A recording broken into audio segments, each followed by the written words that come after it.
கூட்டத்துக்கு போயிட்டார் அவர். இதுதான் நடந்தது. ஒரு காப்பி கொடுத்தாங்க, குடிச்சிட்டு நான் போய்கிட்டு இருக்கேன்.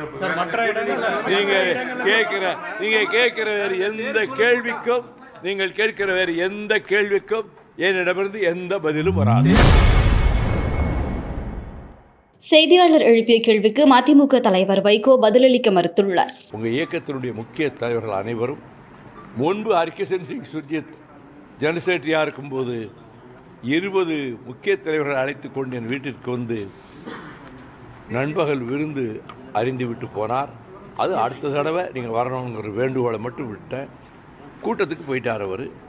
இதுதான் நடந்தது. ஒரு காப்பி கொடுத்தாங்க, குடிச்சிட்டு நான் போய்கிட்டு இருக்கேன்.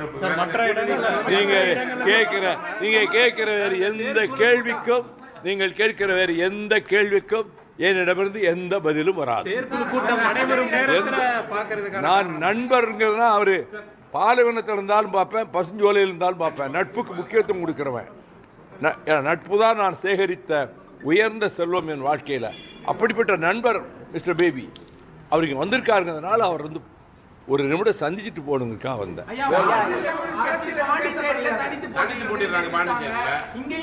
எந்த கருத்தும் நான் அரசியல் சம்பந்தமாக இந்த மார்க்சிஸ்ட் கம்யூனிஸ்ட் அலுவலக வளாகத்திற்குள் சொல்ல மாட்டேன்.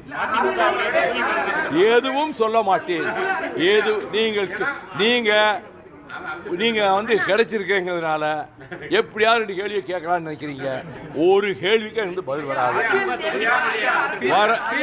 No reply, no answer, no answer, no answer, no answer.